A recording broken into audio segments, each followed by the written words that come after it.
Hello and welcome to this edition of the Halcyon Show. My name's Almighty and I'm going to be your host for this episode. Zorbits!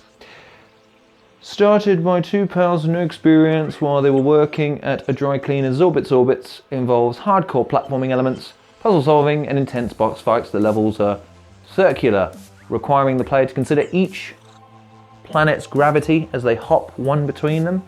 Developed by Happyrock Studios and published by New Reality Games, released on the 10th of November 2017. I like this game. Recorded a review of it originally. For some reason the sound didn't take, so that's why I'm re-recording it so far down the line. Not really grounded is the generous way of saying it. The idea and the premise of the game is that you play as Zorbit, who orbits. Duh. In the quiet words of the Virgin Mary, come again. Why would I recommend this game? And I do, by the way. I think this is a cracking little game. Number one, the art design is absolutely fantastic. I love the cartoony elements of it. I love its quirkiness. I love how the enemies all have their own little unique movements and the animation styles when they die. I like Zorbit. Zorbit looks cool. He's like if BB-8 grew a torso, you know what I mean? Like he rolls along the floor and he's got a little pistol. That's cool. I like that. The design of the planets is cool.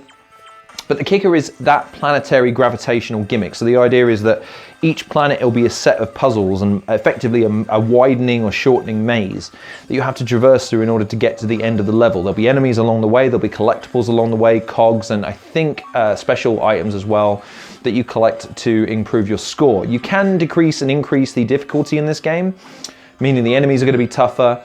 They're going to be more relentless. The bosses are going to be tougher because there are bosses in this game. I came across two, I think. First one was reasonably easy. The second one, not taking any prisoners, my friend, because they use the gravitational to spin around and you've got to use the angulation of the jump when you're swinging. And that's the other thing you can do, by the way. It's not just jumping and moving. You've got to swing from place to place, but it is that gravitational pull that's really the gimmick of the game. When you jump, and in certain areas, the gravitational pull from one planet will suck you into another. So you can almost fly, in effect. I mean, you're not quite flying. That's probably too much of an exaggeration, too much hyperbole there, but I like the motion of this game. It doesn't have a fast pace to it, but it has a consistent pace to it. And so long as you have a degree of momentum, sort of, if I was going to equate this, I would equate it more to something like a Sonic game than a Mario game, because the momentum was really important in Sonic, but if you could keep pace, you could slow it down enough that you could avoid potential hazards, keep your rings up.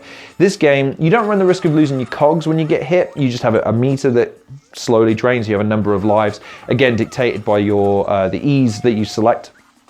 But every level has a distinct feel to it. Every level has a distinct look about it. The character models, they all look fantastic. The backgrounds, the sound design, I think is funky. It's cool. The game has a very subtle but very noticeable sense of style and attitude about it. Just little things like how in the initial level they give you tutorial. Thank you, by the way. Again, an indie game with a tutorial is always appreciated. But just little things like, hey, yeah, you can use this button or whatever. You know, you don't have to, who cares? Just little things like that just let you know that the developer is just like, yeah, we get it, we have to put this in, but just to let you know that we're having fun with it, do you know what I mean? And this game has that to its core. Again, a criticism I level at a lot of games is the core gameplay fun? Does it have an interesting sense of perspective about its genre? This game has both of those things.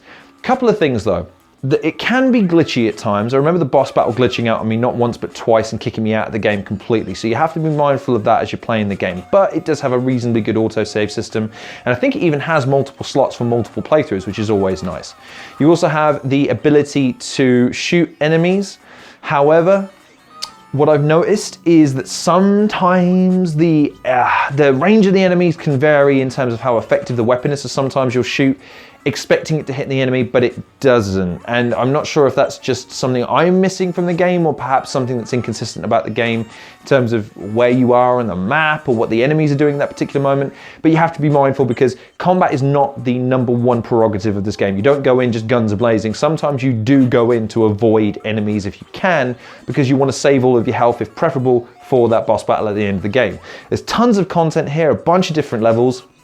Each level is timed as well, so there is that impetus. If you want to speed run it, you can just focus on the speed running element, or if, for instance, you want to focus more on getting all the enemies and getting all the coins and doing that aspect, there's multiple reasons to play through the game on multiple times, especially when you've got to take into account the difficulty levels.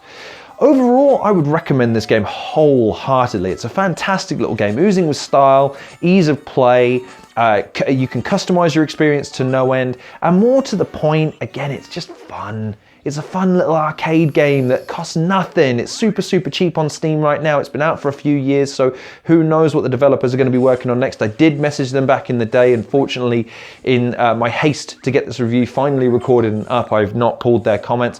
Hopefully, I'll be able to do a Let's Play on Zorbit where I can go into a bit more detail about what the developers told me about the game at a later date. But for now, as far as the review is concerned, yes, wholeheartedly, go and pick up this game. It's a cracking little game, great little time killer.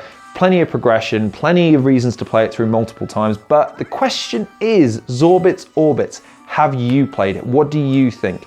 Do you like the old school Sonic Star Momentum games, but this again has a unique little gimmick about the gravitational pull, which again is super fun, by the way. It's super fun toying with the momentum and going around the planets and going up and down. It's a lot of fun, but have you played those kinds of games? If so, what are your thoughts and what are some of your fondest memories, some of your fondest levels of those games? Let me know in the comments section and the description below. In the meantime though, thank you very much for watching this edition of the Halcyon Show. Please like, share and subscribe, and check out some of the other content creators in the description below. Follow me on Twitter. I hope you're having a lovely lockdown. That's a weird thing we're going to have to explain to our kids one day. And yeah, I hope you're taking care of yourselves, and I will see you on the next episode of the Halcyon Show.